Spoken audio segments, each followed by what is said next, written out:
Hi guys, welcome to the Break the Chain podcast. I'm here today with Nathan Decastro. Nathan is a former pro boxer with 16 wins and no losses. He's the WBF and the WBU world champion. And now he's just starting out as a pro bare knuckle boxer. So welcome to the show, mate. Thanks for having me on, James. Thanks for having me on. This is a really interesting podcast, and yeah, I've been a little bit kind of nervous. You know, like it's kind of bringing back a lot of memories from like being at school, because it's funny because like I haven't had a lot of enemies or that in my life, but like I reckon you was probably the closest thing I was ever been to having an enemy.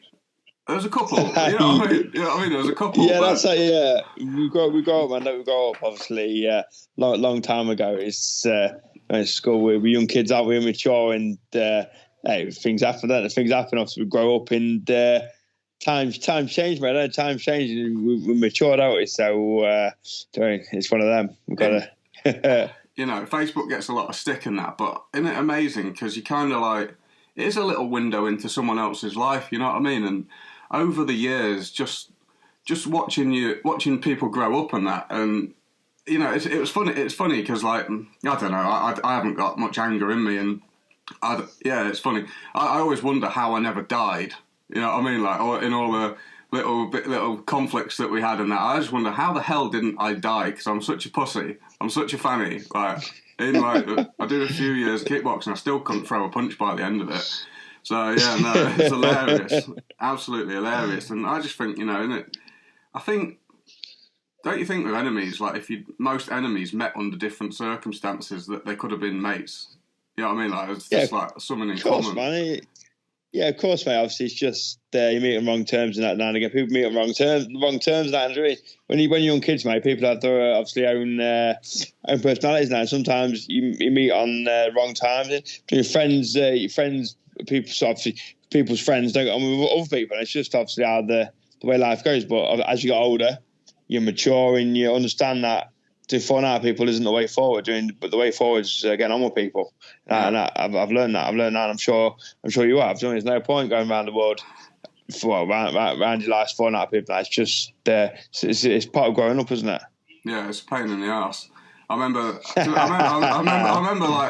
was it was at a party, and then we were kind of I think we got over it a bit, and was like, all right, mate, yeah, and then he fell out with Jamie, and you ended up scrapping with Jamie in the street, and it's just like, I don't know, it's like everyone's just like at war all the time. All time, don't condone street violence. Bad. Don't do it. I don't know. It's pretty funny. But yeah, we all kind of got away unscathed, didn't we? And so I've been super inspired by your journey, and you know the discipline and determination that it's taken. You know, there was like, you know, a lot of people when you was younger, you had like a lot of haters with your journey and your boxing journey and that, and a lot of people, because I remember a lot of people would kind of be like, you know, tell him he's a journeyman and all this, and like you have just fought through everything and, you know, proved everybody wrong, haven't you? I mean, what does it take? What does it take to fight through all that bullshit, you know, and all the... Because, I mean, everyone's got so much respect for you now. I think so. Just believe in yourself. I think you believe in yourself. Work towards what you believe in. You know, it doesn't matter what people think. When you're younger, you used to care about it, but I don't care now. It is what it is. Then you work hard and you do a bit for the community. You give a bit back, and you take it back off, obviously, other people. Now it's been a good journey, man. I've enjoyed it. I've enjoyed boxing. I've enjoyed my bit. It's just good. I've enjoyed it. Boxing it's shaped my life to the life I live now, and it's good, man. I try to think what I'd be about boxing and the people that have helped me out. There's a lot of people that have helped me out, and I owe a lot of my boxing career, and I owe it to a lot of people. A lot of different people have come at different times, and they've left my career as well. But everyone's had their part to play, and it's special, man. It's special to me to be a boxer, to be a boxer. It was my life, the full time, my whole career, my whole life's been a boxing career. So it's been an interesting ride. Was there anyone in particular in your life that kind of came into your life and really helped shape you? I mean, you look like you've got an amazing relationship with your dad. He looks like he's unbelievably supportive. He's always in your corner, isn't he? And always there training you, and seems to be, you know, like your mate, basically. Yeah, Dad. Yeah, obviously, running out now. I'm retired from professional boxing. We run a business together. Obviously, I live with him. I moved out years ago, but I lived with him. I trained with him. But when I won pro boxing, I was working with him as well. So when I turned pro, I've stepped away from the work side of things. But yeah, he's my best mate. He looks after me, and we've got a very, very good relationship. And during one day we'll fall out. Within an hour, we're sound. So it's just one of them. It's like it's your dad, isn't it? We think we know better, don't we? Of course, we think we know better. Then looking back, you realise that he just said he just worried about what's best for me. So yeah, it's good, man. It's good relationship. Oh man, I had to give up working with my old man. It's hard. I don't know if I've grown up a bit, but it's just like nuclear, man. And like, I don't know what it was about Fridays. There was something Friday and it'd kick off and you knew you'd get away from him for the weekend. So it'd just be like, fuck it, fuck your bollocks, and throw shit everywhere, walk out half a day in. And yeah, I had to give it up. Well hard. Yeah. How did you learn to like vent anger and stuff? Did you just boxing, man? Just channeled it just all? Just as you got older and you get obviously a bit more successful in that, and you understand that upsetting people's not the right way to go about things. It's better off not doing. Falling out people is a lot of hard work that is needed. So better off just some days you might think people are wrong and you might not agree with people, but you got to get over it and move on. So just basically just maturing. I think you just mature as a person. I think that's what it is. I think it's just maturity. I think as a young adult and that you think the world's on your shoulders, but then as you get older, you understand that you haven't. The only thing you got to worry about is yourself, and obviously helping out where you can in that. So it's just mature. I think it's just growing up. It's just maturing. I just keep saying it, but I think that's just what it is. I think everyone as a youngster is a bit has their own obviously things, own problems and that. But as you get older, you understand that there's help out there, and there's people out there that want you to do good. So it's better off being a good person rather than falling out people. Yeah, totally. And there's something so obvious, you know, that like through your social media and how supportive you are of other people and positive. And, you know, I love, you know, like seeing your social media. I see you got your mate who you're training with at the minute. I saw that you was up at 5 a.m. in February in England, and I was just thinking, fuck. I struggled to do so. Oh, my God. Yeah. We're in him. His best pal. He lives with me. Moved over from Spain when COVID come. Obviously, he lived in Spain 5 years. Ran a bar out there. When COVID come, it basically messed him up a bit. So I said, get yourself back over here, mate. Obviously, he's from Lincoln, lad. Got loads of mates here. Moved in with me, mate. We had a bit of a mental year last year. I retired from boxing. Had obviously issues going on. Obviously, boxing was finished. I had a lot of spare time in that. He'd come back from Spain and was boozing all the time. Both banged on a lot of weight.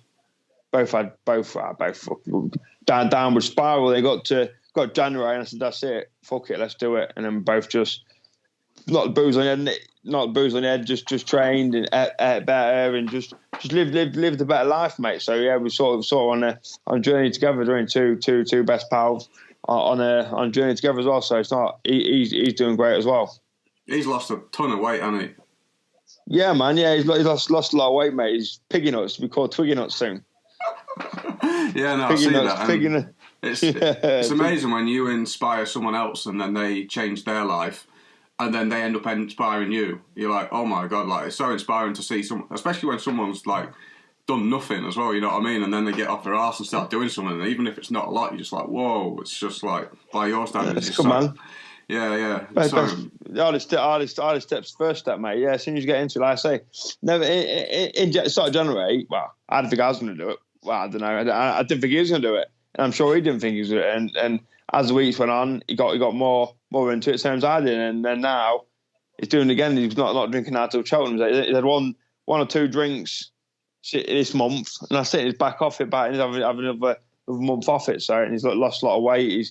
He's lost 10 kilo, 22 pounds. So it's a lot of weight to lose. So it's basically same as what I've lost. So it's been a good 12 kilos. You say 12 kilos. It's been a good good journey, man. So it's good. Yeah, it's good. It's good to have someone like with me as well doing it. Someone who's he's sticking by it as well. You know, I'm doing it anyway, but it makes it a bit easier when he's getting up in the morning. I get up, knock on his door, get him up, all the way around and fucking right on the street. He's doing his walking, and and the other thing is he's got a couple lads of him going with him as well. So it's like a snowball effect. If I'm doing my bit, and people obviously are doing my bit, I'm getting involved, getting up in the morning, saying I'm inspiring them, and that's great. And then he's got lads he's meeting, going around, walking together, and it's great, mate. It's a snowball effect, and it's affecting a lot of people. And whether they come with us or don't come with us, still trying to get out and getting a bit done. So it's good. It's great to like. Well, and obviously it's tough times. Can't meet people. It's great to get a response. Get a lot of response back from what we're doing. So it's good. It's good to see. Really good, especially at the minute everyone seems to be a bit down and out with it all. So it's good. Yeah, it's amazing. Have you ever? I follow the boxing, and then obviously I followed the pub mission that you set up in your garden. I kind of followed the whole thing through. Have you ever? I guess with your boxing career, have you ever actually like let yourself go like that before, where you just been like, fuck it, takeaways, drinking, whatever? Yeah, like I say, I've been pro. I was pro 7 years. When I was amateur, a bit of both. But I won't let myself go. I'd let myself go for a couple of weeks and that. But that'd be it. Even when I was pro, I'd have a fight. I'd have a couple of weeks off, 2 or 3 weeks off maximum. Then back in the gym and off the booze. But I had a full year basically out the gym, drinking, and it was mental, man. It ended up with a hot tub in my 5th floor flat when I had a flat around the corner. Before I bought this place, I was in a flat and bought an hot tub in the flat. It's some crazy stories, but please it past me now. Yeah, it's some crazy stories. It's funny, isn't it? Because like you do, yeah. You know, obviously there's the fun element and that, but you know, it's always heads in one direction to the point where you're like completely fucked. You're depressed and you just feel the darkness kind of like coming down, don't you? And it's like fun, but then the fun's kind of like fading away, isn't it? And yeah, I guess it's good to have, you know, have had a good crack at it and be like, fuck, that's kind of like that direction's always. Well, you've only done it once, but I've done it so many times that it's just like, fuck, it's the same destination every time. And I've just obviously not led me to the kind of final destination on that road. But like, I knew that if I kept going down that one, it was fucking bad news. But yeah, so with your boxing career, obviously you had to deal with something that was like incredibly traumatic, I imagine.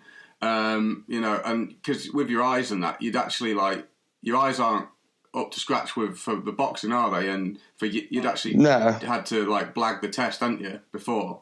Yeah, from 12 years old, boxing was 11, boxing was 11, and I just got doing. I remember the eye chart, and then when I turned pro, I had someone go in as me. Just said, "Oh, Nathan, basically, just got a dodgy eye test done." So that was it. So then the one day got basically caught out, and that was it. It was over. So that was a tough one to take. Obviously, I was in talks having a fight at Sinsel Bank, doing the Stadium 5, doing about 10,000 people there, and then all of a sudden there's no fight at all. So that's when I hit the bottle basically. So the biggest fight of my life. I thought it was tough. I knew it was coming to an end. I knew my career was coming to an end, but I thought it was probably one or two more fights. But I said, in hindsight, I didn't get it, and it's probably what sent me off the rails now with the booze and everything, and just it was a tough pill to swallow. It was a tough one to swallow, and it was hard. At first, I didn't really understand what was going on. I just went off the rails, boozing every night, and just plenty of time. When you're training every day, training 3 times a day, and you're always on the move, you never really think about anything. Then all of a sudden, I'm sat there, I'm not once. Just my job, and I lost my job, so I lost my job. I'm sat there, and I'm just trying to piece my life together again, doing what I'm going to do now. The boxing's over. So I just, for fuck's sake, it's going to have to be a proper job and that. And I just basically a lot of spare time. I had a few quid and that saved up, and just basically lived on that, and just couldn't really be asked for anything. And then obviously you start realising that you've got the rest of your life to live, haven't you? It's not, can't just live, can't retire from work at 29 or 30, whatever it was. You got to try and put yourself together. So that sort of me.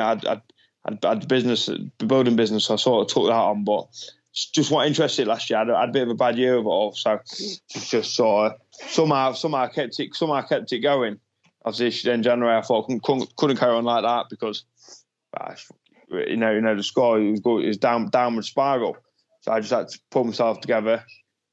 People give me advice. I don't give you advice and tell you what they think you should do, but the only way to learn is by doing it yourself. People say to you, always tell you, when you're doing something wrong, everyone knows you're doing something wrong, but yourself, you need to learn it yourself, understand it yourself, and go through it yourself, understand that you can't carry on the way that yourself. So people saying, "Oh, don't do this, don't do that," you still do it. But then when you realise it's not the past state, you can undo it yourself, as long as you don't go too far. So that's what I thought. I took the wrong path. I was down there. I was in a bad place, but I pulled myself out of it. I got myself out of it, got myself back in, back on the right path. So that's also where I'm at now. Feeling good. I'm feeling best place I've done for a long time. Yeah, I hope I don't have to learn everything. I got to a point in my life where it's kind of like I was sort of learning the hard way far too often. It's just such a fucking nightmare, such a pain in the arse. I'm going to start listening to people a little bit. Not everybody, but I'm going to try and figure out who the people are. Maybe ask the people who've really fucked everything up and then ask them. You know what I mean? And I try and ask the people who seem a bit wiser and try and learn that way because, I got sick of it. I got sick of suffering. Yeah. Shit, man. Yeah, you got to just got to push yourself out. Some days you got to, I've done. My thing was always blame someone else. For everything I've done, I always blame someone else. As I always do. Always blame someone else. Always blame this. Blame the boxing. I'm depressed, fed up. At the end of the day, it's down to yourself, and that's who it's down to. That's the bottom line is. Whatever ever goes on in your life, it's nothing. No one's fault but your own, is it? Problems going to add to the stress of it. And during course, right, exit over there. I say, fuck, I'm sick of my life. Boxing's over. Everything's over. But then, when it comes down to it, there's still a life to live in. There's still a life to live, and we can still get on with it. And the only person who can pull you out of a bad place is yourself. So that's something I learned. I mean, Dad, he left me to myself. He let me do my bit. He knows that he could tell me what he wanted. And my mates have told me, all of them have, but they could all tell me what they want. But I'm not going to listen to them. And I can always I was going to answer back for everything. I would answer back to this, I've got that. Then I say when you're at the bottom of the barrel, you realise. Then you think, fucking hell, yeah, that's it. I've got to get it before it's too late. So that's what I did, and it was could be. It was going to happen at one point. I was going to go off the rails at one point, I think, and I managed to keep it to not minimal because it was a full year off the rails and that. But I just managed to pull myself out just before it's too late. But through obviously the BKB, that's what's done it. People got in touch with me about it and said it's an opportunity, and so I just took it, and that's one thing. Once I got my mind on something, I'll make sure it's the right thing to do. I make sure that I dedicate everything to it. I wouldn't have took it. I thought it was going to be 50-50 and just sort of put a bit of effort into it. I wouldn't have done it. I'm a winner, man. I like to win, so I wouldn't get involved in it. So that's why I did it. I did it for two reasons. One, because I wanted to win, and two, so I wanted to sort my life out. Yeah. And from what you're saying, you're far happier training 3 times a day. You know, going at it like with discipline and regulation and diet and all that stuff. I mean, you're happier doing that than you are kind of not kind of having to do that, aren't you? I mean, is that true? Yeah, of course. Yeah, when I was boxing, I was training 2-3 times a day, and I trained 6 days a week. And I went out at the party, missing birthdays, missing Christmas, missing Christmas. I was going to training camp over Christmas, and I'm not doing enough for Christmas. But then I just think, fucking, shit, this is. But then, in fact, I loved it. And then now, best thing I did was living the life of training every day, doing what I wanted. It was ace. And now I won't never take it for granted. Got an NBA Cup, I've got a couple of years, a couple of fights, just get my life back in order. That's all it is. But I'll never go back to the way I was. That's a fact. I've learned it, and that's it now. I just know I've got to keep moderation. There's a life's got to be lived with moderation. I live like a nun, man. I live like a nun. Just eat clean, everything. Live like an absolute monk. That's what I live like, a monk. But we've got to live with moderation. Yeah. That's I'm an all or nothing kind of guy, but I've got to try and live a normal life of like being able to go out and have a drink, and then also being able to go home and just normality. You know the score. You got to try and live normality. Normality is it's a tough line to hit, isn't it? It's hard.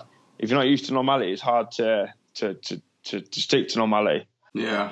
I don't know about doing the thing what everybody else does in life, if that's normality, because that's a fucking looks like I don't know, doesn't look that great to me. But I think one of the things that's that I think you seem to be really conscious of is just looking at being aware of other people around you. When you're so set on your own goals, sometimes you just neglect everything around you, don't you? Because you just like don't think about anyone else. And like I've been like that as well, But I'm not. But trying to remember that there's other people there that you got to kind of. You communicate with and look after sometimes, and that I find that's been one to learn for me. Yeah, that's it, definitely. Yeah, when I was boxing, I split up, lost relationships with birds, and I fell out of birds now because I just concentrating on boxing. Didn't really care about the boxing, but now I try and take a look around me and see other people about and try and help other people out. Whereas before, I just self-centered, narrow-minded, just not for myself, just for the boxing, just my career. I'd give everything up for the career, but now you got to look around you sometimes and. There's other people about, there's other people that need help off you, and that's what I try and do. It's difficult. I'm training now full time, so it's difficult to get as much time as I'd like to. But I always try and give a bit back now, and give people advice. And my inbox is always open for people. Get plenty of messages. Get plenty of people. Obviously, get in touch with me, and I always try and help where I can. There's times when I can't. And there's times when maybe I ain't got time to, but I always try and where I can help people and give them advice or send them to someone that can help more than I can. So I'm just a fighter. I'm not a dietitian or a nutritionist or obviously strength conditioning coach. I've just got some got some ideas from what I've done, but I'll always try and help out and point in the right direction. Do you find that having that warrior mindset that you can kind of just apply that to anything? Yeah, man, I'm a fighter. I'm a fighter in and out of the ring. I'm a fighter. Not in the sense if I'm going to go and have a street fight. I'm in the sense of in life, man. I'll always try if I do something. I'll try and do my best at it. I'll always try and make sure I give 100%. Everything I do is always 100%. If I get something in my mind, I make sure I try and give it everything. That's just what boxing has taught me. That's something boxing has given to me. It's a trait that I've learned through boxing. And then I've said just something I've. I'll never lose. I think it's just something that's basically my it's in my DNA now. It's in my DNA. Which fight's been harder for you? The external fight or the internal fight? I know last year you had a really tough year. Which fight do you reckon was harder, in the ring or in your mind? Nah, the ring, man. In the ring's easy. In the ring's easy. It's natural. I can fight all day, every day, all day, and I think I win every day in the ring. But out of the ring, it's tough, man. It was hard. Last year was. It was a difficult fight last year. Really was, man. It really was close. I was on the brink, man. I was in December. I was in the brink, man. I was in the brink losing it all, mate. Forgetting it all. I was suicidal, man, in December. I was in real bad. Just head had gone completely in luck. Lost the plot. I just sat in my room for about 3 or 4 days. Just sat there. I didn't know what. I was just thinking. My mate worked from home, but he didn't see me for 3 days. I just sat in my room. I just sat there. I just didn't know what was happening. I just 29th December I got out of room, so that's it. Bad training. I probably thought I wanted to fight again. I know I can't fight professional boxing again, but I wanted to do something. I trained, so I did a couple of runs, and obviously then people see I was back training. I got offers, on the white collar scene, unlicensed boxing. And I just got offered this. Financially, it was good, and just that wasn't the issue. That's why I know why I did it. I just did it because I needed something to get me back on the right track. Yeah. But it was one fight or 5 fights. I needed the one fight just to get myself back together. So I had the fight and I see what happens next. But whether it's my last fight or not, my life won't never go back to how it was. Was there something in that moment, like when you was like at rock bottom, that specifically made you think, right, that's it, I'm doing it? I just sat there. I just felt shit, man. I just felt shit. I was sick of everything. I just thought, got it. I just had to, man. It just one thing that's always that's been part of my life, boxing, and I lost my way. But boxing sorted my life out, shaped my life for me, lived a good life through boxing. So I knew that was the thing to turn back to. So I knew the training and everything. That's what I needed to do. So I knew. I just knew deep down. I knew. I always knew the way back to sort my life out was boxing.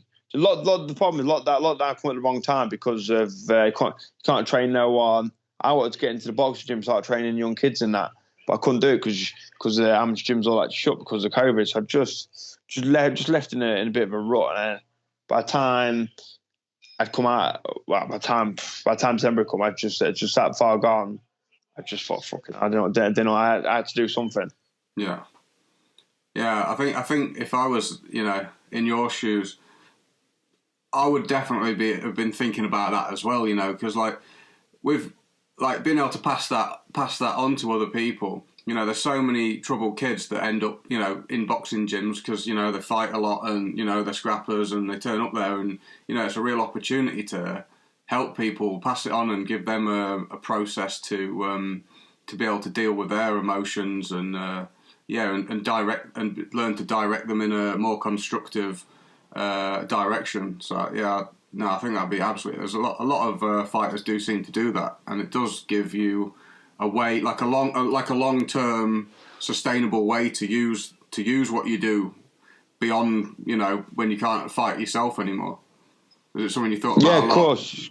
Yeah, it's great. It's what I was definitely do. Definitely wanted to do. I wanted to do it, but it just when it first happened, when I first tired of gyms not still open, I just hated boxing. I had a lot of hate in me at the time. I just hated boxing. I couldn't bring myself to go to the gym, man. Dad couldn't get me to. Because when I go to the gym and I just couldn't. It just upset me. First time I did a pad session, bro, man, got home. I just cried myself to sleep, man. It was tough. I've been in the gym till it's about June time. I was back down. I went down the gym. I just went down and did some pad session. I got back. It's just tough, man. I just thought, fucking hell, I missed it. I cried myself to sleep doing it. I think I can mix it with anyone. But then during the man, I just cried myself to sleep. It was just tough. It was tough. It's a tough night. I got in the gym, and it was like it was hard. It was very, very hard, difficult to deal with it. I did the pad session with my dad. Went home. It was horrible. I felt shit for a couple of days after. I just thought, I fucking miss it, man. And that was it. And I go down there again for a couple of weeks. And I went back down there again. And I just couldn't handle it. I just struggled dealing with it all. That's what I do. I struggled dealing with it. I was going to the gym. No one see the issues. Everything's off. I was sound. And then I got home. It was just tough. I really, really struggled with it. It was hard. It really hard. And then that's why I didn't train all last year. I did a couple of sessions down there. I had about 2 weeks. I thought I'm going to try and get a bit of weight off. I only to lose some weight because I got fat and I lost the plot. And then did a couple of weeks. And I was there. I just couldn't deal with it. It was tough. I was with lockdown. If I could have gone down there and trained some kids and that, it might have involved me a bit more. But everything was coming at the wrong time. But maybe coming at the right time. I don't know. Who knows? Obviously, life's got a path we take. Maybe I've took the right path. I don't know. It's interesting. It's obviously only the future knows what's in store for us. Yeah, I think you'll come out the other side of this one stronger. And you've been able to give a great gift to the world by the fact that everyone can cut you very honest. You're very honest and prepared to be vulnerable and tell people how you're feeling and that publicly. And I think everyone will be incredibly inspired by your journey and the way that you've dealt with it all and that. And because I have been, so I think that it's a great gift you've been able to. It might probably hard for you, but that you've been able to give something to the world through your struggles. Yeah, it's good to give back. Everyone thinks I don't know, man. I put stuff in there. I probably thought, I've never in a million years thought I'd put that on there. But yeah, it's good. It's good to show people that there's people out there struggling. It's good. It's just changed as a person. I've changed this last year. I've changed as a person. The world's changing. The world's changing. Yeah, it's nice. It's nice to be honest, because I mean, if you're kind of hiding something, you're always anxious. Like, fuck, they're going to find out that I feel like this, and oh shit, you don't have to. It saves a lot of energy, doesn't it? Not having to worry about it by hiding how you feel, and yeah. Yeah, man. Let's talk about the bare knuckle boxing, shall we? Yeah, man. Yeah. How are you feeling about that? I'm excited. Yeah, really excited. It's giving me a spring back on my step, and I'm excited to be involved. It's a massive show. They're saying it's the biggest show they've ever put on. It's on Fight TV pay-per-view. It's on Virgin TV. It's a massive record. It's in 35 different countries around the world, so there'll be millions of viewers. So it's a massive opportunity. I'm buzzing for it. I really can't wait. It's gonna be interesting. It's gonna be great. Is the BKB, is it actually literally bare knuckle, or have you got really light gloves on? Bare knuckle, mate. Bare knuckle. All you get is basically a wrist strap, like tape around your wrist. So like a med kicked in. I know. It's mental. It's mental. It's obviously professional sport. It's registered for Sport England. When I got asked about 4 years ago about it, and obviously I'm a boxer first and foremost. I'm a boxer, and that's what. If I stopped boxing, I'm still boxing now, but now I've got involved with it. I'm excited, and you know, I thought it's just gonna be good. It's gonna be great to be involved in. It's gonna be great. I didn't realise how many people follow the sport and enjoy the sport, so it's gonna be good. I'm looking forward to it. I've got plenty, got a big following. Obviously, that are going to be watching the fights. It's a shame I can't have tickets because I sell a lot of tickets. So that's the downside. There's no. No fans are allowed in there, so it's obviously just going to be people watching online and that. But I know there'll be some interesting arseholes on fight night. Yeah, there's some good. There's some few. Well, long as restrictions are lifted a bit, there'll be a few parties and that. So it's going to be good. I'm looking forward to it. I hope so, and I hope with all these vaccinations rolling out that things do turn around over there a bit. It looks absolutely bloody brutal. Yeah, it's quite interesting. I mean, you've become like a bit of a spectacle in Lincoln because do we win at much? Do Lincoln win at much? The football's going right. I mean, obviously, I'm involved with the football club. Obviously, for my last ever fight, they got me on the pitch at half time up my belts, and they seemed to vote me out. The last fight, there was a few of the old players there and that, and it was good night. But yeah, they support me. There's Trevor Swinburne. He's ex-goalkeeper for Lincoln, and he played for Sunderland. And there's Matt Carmichael, Gavin Gordon, a few old players. They all support me, and always meet them for coffee and that when we're allowed. And I think there's plenty. There's some good sports in around Lincoln. There's obviously Sam Clucas, who's professional footballer, plays for Stoke City. He played in the Premiership, so he's obviously I speak to Sam. He's been to a couple of my fights. Sam has, and there's plenty of other. There is plenty of good sports stars in and around Lincoln. It's nice to be involved in to mention the same name as the top sportsman in Lincoln. So it's nice. Enjoy it. And it's always good to catch up with people in different sports who support myself, and of course I'll always support them. Yeah, that's amazing. Yeah. I think, where can people follow your journey? I mean, Instagram, Facebook, and... Facebook obviously is just person profile. Facebook, I think I'm a limit on there, but follow me on Facebook.